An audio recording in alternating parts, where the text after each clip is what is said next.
हम लोग का नया चैप्टर शुरू हो रहा है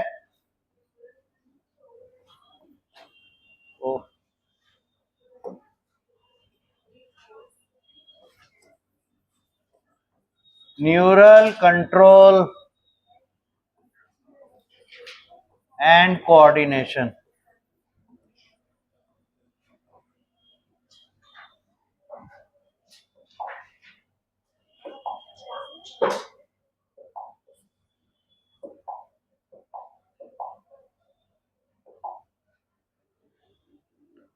ये actually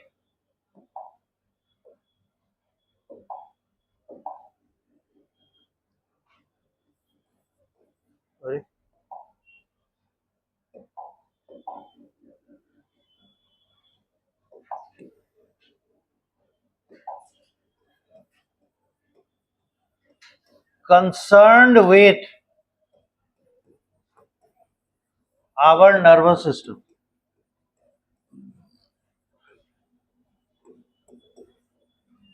neural control and coordination हमारे नर्वस सिस्टम से रिलेटेड है या वही चीज है, उसी को कहा जा रहा है।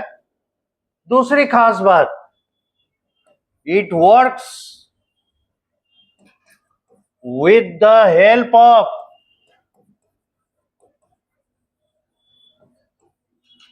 Our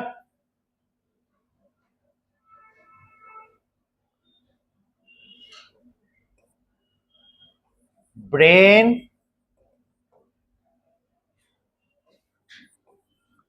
spinal cord and collection of nerve fibers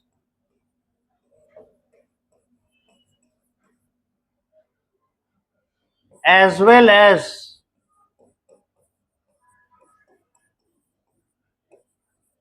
nerve fibers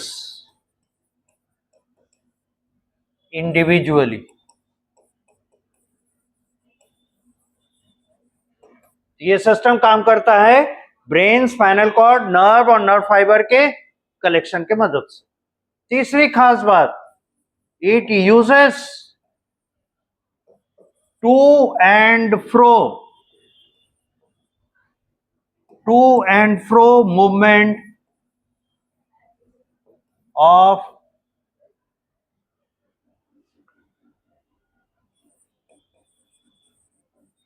electrical signals. इनसे यानी एक सेंटर होगा, सेंटर से इनके रेसिपिएंट स्ट्रक्चर्स तक इलेक्ट्रिकल सिग्नल जाएंगे और कुछ रेसिपिएंट स्ट्रक्चर्स होंगे जो बाहरी एनवायरनमेंट के साथ इंटरैक्ट करते हैं, वो इनके सेंटर तक इंफॉर्मेशन भेजेंगे।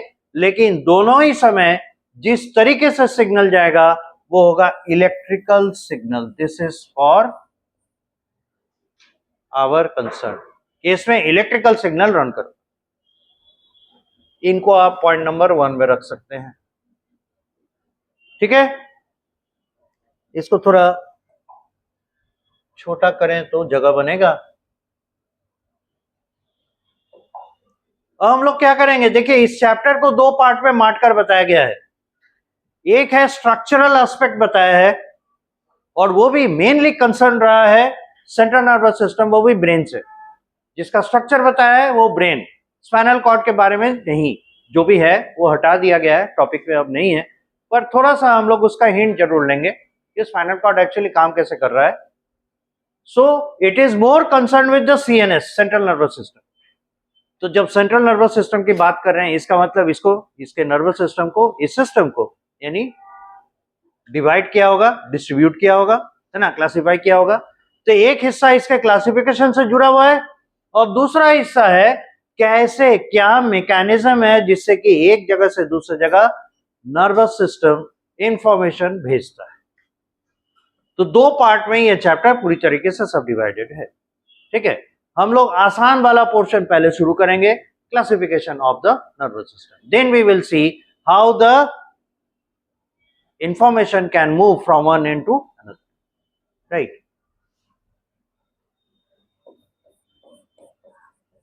Classification of nervous system.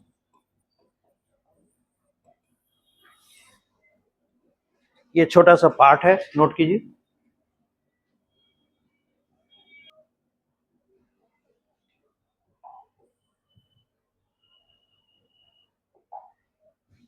इसको प्राइमरीली दो पार्ट में बांटते हैं, एक है सीएनएस, और सीएनएस कंप्राइजेस ऑफ ब्रेन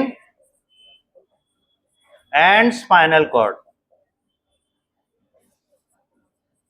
और कहीं ना कहीं ये जानकारी आपको लग रहा होगा कि 10th में जब आप control and coordination in organisms पढ़े वहां पे भी ऐसे ही था, पर यहां इन फर्दर डिटेल होगा। और दूसरा है PNS for peripheral nervous system.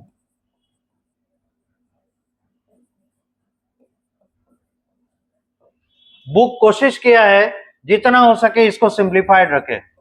यह है central nervous system, N S for nervous system. Medical science में एनएस बोलिएगा उसका मतलब होता है normal saline, and normal saline is 0.9% sodium chloride. Anyway, so PNS peripheral nervous system. इसको फिर अच्छा, इससे कंसर्न क्या है, क्या मतलब है इसका? पेरिफेरल नर्वस सिस्टम है, it is concern with the transfer of info means information, in short, info to the concerned organs and transfer of information towards brain through nerves, इससे कंसर्न है पेरिफेरल नर्वस सिस्टम। यानी surrounding के साथ ये central portion है ना, ये छिपे हुए हैं, ये हाईली कवर्ड है, इन तक बाहरी चीज पहुंच नहीं सकता। तो बाहर के साथ यानी सराउंडिंग के साथ जो इंटरफेस में रहेगा वो हमारे एक्सटर्नल ऑर्गन्स हैं, और उनसे कंसर्न रहेगा कौन? Peripheral nervous system. और किसके मदद से कंसर्न रहेगा? वो है ये नर्व्स। This it means. और ये नर्व्स दो तरह के हैं, इसीलिए पेरिफेरल नर्वस सिस्टम हो जाएगा दो तरह का। ये होगा दो तरह का, टू टाइप्स।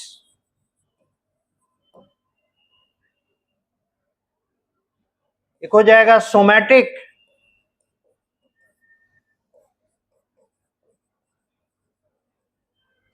नर्वस सिस्टम, और दूसरा ऑटोनोमस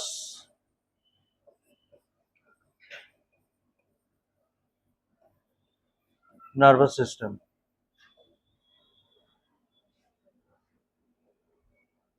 एक minute,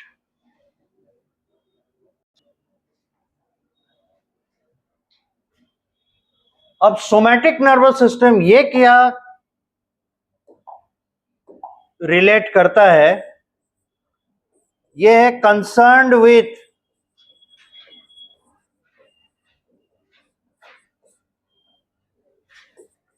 control of voluntary actions,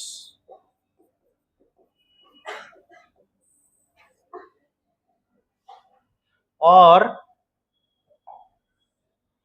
autonomous nervous system को देखिएगा, इसको सबसे अच्छे तरीके से हम लोग डिफाइन कर सकते हैं कि ये रहता है कंसर्न विथ द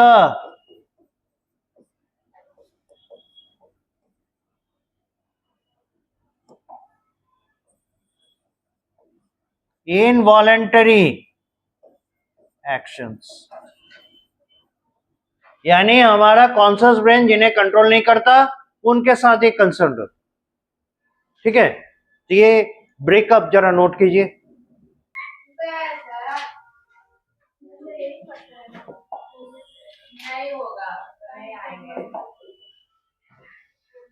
अब देखिए,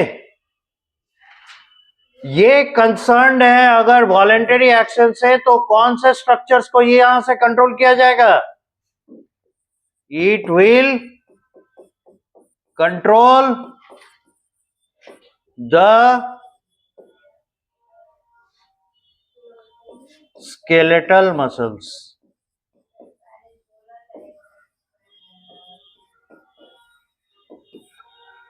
it will control the skeletal muscles, और ये involuntary actions controls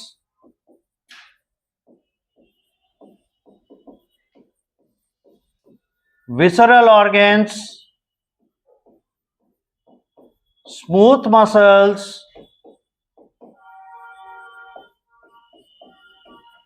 and cardiac muscles।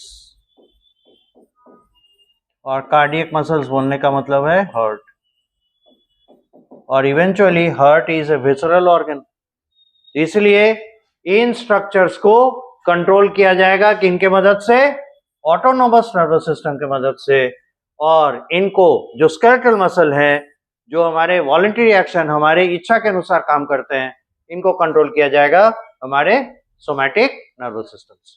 ठीक है, फिर आगे क्या है कि ऑटोनोमस नर्वस सिस्टम रेगुलेट करता है एक तरह से, यानी कभी एक्शन को बढ़ाएगा, कभी एक्शन को घटाएगा। ठीक है, तो बढ़ाने वाला जो सिस्टम है वो ऑटोनोमस नर्वस सिस्टम का हिस्सा कहलाता है सिंपैथेटिक नर्वस सिस्टम। ये बढ़ाएगा एक्टिविटीज को, और जो इसके एक्शंस को टर्न डाउन करेगा, घटाएगा, रिलैक्स करेगा, वो है पैरासिम्पैथेटिक नर्वस सिस्टम। ठीक है, यहां तक नोट कीजिए, उसके बाद फिर आगे बढ़ेंगे।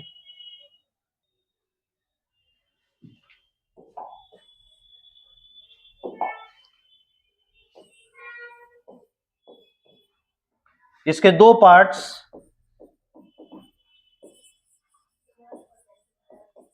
सिंपैथेटिक नर्वस सिस्टम और बात नहीं पैरासिम्पैथेटिक नर्वस सिस्टम।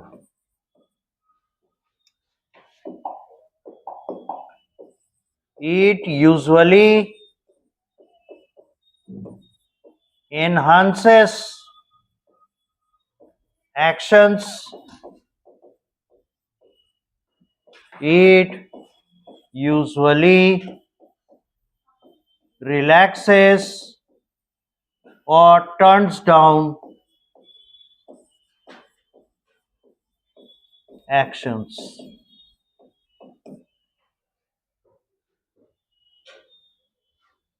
इस तरीके से इनका सब डिवीजन। हम लोग को आना चाहिए सबसे पहले किस पे? सेंट्रल नर्वस सिस्टम पे। नहीं, वही तो शुरू हुआ है। हो गया? अब देखिए, तभी तो बोले हो गया।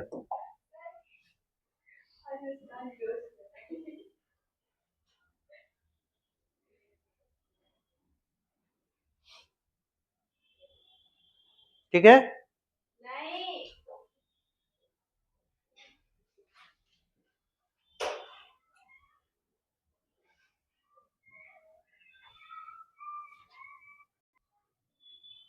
अब देखिए,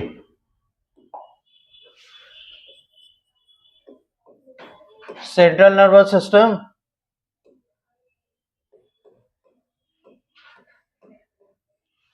इसमें brain and spinal cord.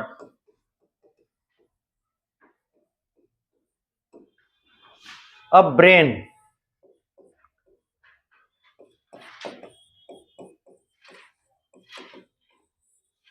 Following are the covers for its protection.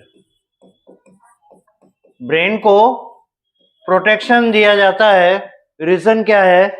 ये बहुत ही सेंसिटिव और इंपॉर्टेंट ऑर्गन है पूरे बॉडी का, क्योंकि पूरे बॉडी का कंट्रोल, उसको कोऑर्डिनेट करना इसी की जिम्मेदारी. ठीक है, ये इंफॉर्मेशन लेता है, इंटरैक्ट करता है आउटसाइड एनवायरनमेंट के साथ और अकॉर्डिंगली एक्शन लेता है. इसीलिए इस वाइटल ऑर्गन को प्रोटेक्ट करना सबसे ज्यादा जरूरी है. तो इसके प्रोटेक्शन 3 लेयर के होते हैं. 3 layers of protection are given in human body to its brain. ये प्रोटेक्शन है पहला, बोनी कवर. दूसरा लेवल है मेम्ब्रेनस कवर.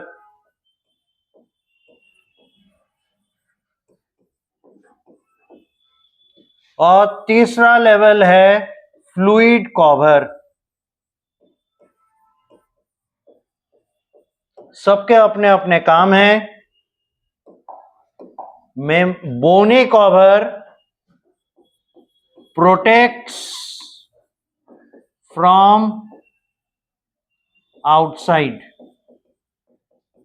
वर्ल्ड.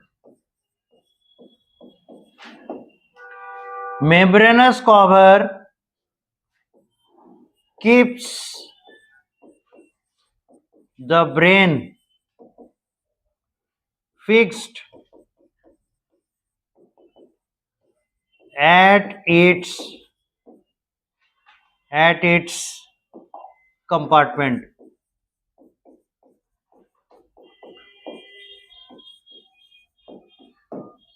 और fluid cover protects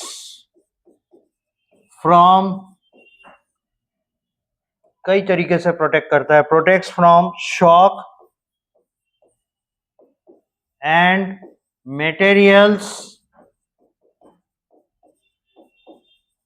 that can come to the brain from blood. तो ऐसी चीजों से जो ब्लड में आ चुका है वो ब्रेन तक न पहुंच पाए, उससे प्रोटेक्शन देने के लिए फ्लूइड कवर है. मेम्ब्रेनस कवर काम क्या करता है? इसको अपनी जगह पे सुरक्षित बैठाए रखता है, इधर उधर झटक नहीं जाए. और बोनी कवर बाहरी दुनिया से इसे काटकर अलग रखता है ताकि कुछ भी बाहर का चीज हो वो किसी भी हालत पे ब्रेन तक एंटर ना कर सके. So this is how 3 covers are given to the brain. Now इसके बारे में तो जानते हैं. दिस इज कॉल्ड, अभी हम लोग पढ़े और याद भी किए, क्रेनियम. तो ऊपर से क्रेनियल बोन्स और नीचे से भी एक क्रेनियल बोन है जो कि बेस बना रहा है, और उसी में एक गैप होता है, उसको फोरामेन मैग्नम कहते हैं, जिसके मदद से स्पाइनल कॉर्ड ब्रेन से आकर जुड़ पाता है. Foramen magnum, and this is present in the occipital bone. ठीक है, तो उतना डिटेल नहीं करे, पर आप समझ के रखिए कि बोनी कवर एक्चुअली किस तरीके से प्रोटेक्ट कर रहा है. तो बाहरी दुनिया से कट ऑफ करके रखता है कौन? Cranium. Now the membranes cover, और ये कहलाते हैं मेनिंजस. अब ये गर्मी और बरसात का सीजन आ रहा है, सुनिएगा, नॉर्थ बिहार में खासकर मुजफ्फरपुर एंड अराउंड इंसेफेलाइटिस और मेनिंजाइटिस के केसेस बढ़ते हैं. Now meninges is the term used for the membranous cover for the brain. आपको बताया है मेडिकल साइंस में ITIS जहां भी लगा हुआ रहा, जैसे हेपेटाइटिस, आर्थराइटिस, मेनिंजाइटिस, ये सारी चीजें क्या हो जाएंगी? स्वेलिंग. तो मेम्ब्रेनस कवर जो ब्रेन का है किसी इन्फेक्टिंग एजेंट के वजह से अगर उसमें स्वेलिंग आता है या ऑस्मोटिक डिसबैलेंस के वजह से अगर स्वेलिंग आता है तो उस कंडीशन को कहते हैं, पैथोलॉजिकल कंडीशन को कहते हैं मेनिंजाइटिस। समझ में आया? तो दिस इज द मेनिंजस, जो कि इसका मेम्ब्रेनस कवर है, और फ्लूइड कवर जो है ये कहलाता है CSF, cerebro spinal fluid. Cerebro spinal fluid, ये ब्रेकअप नोट कीजिए।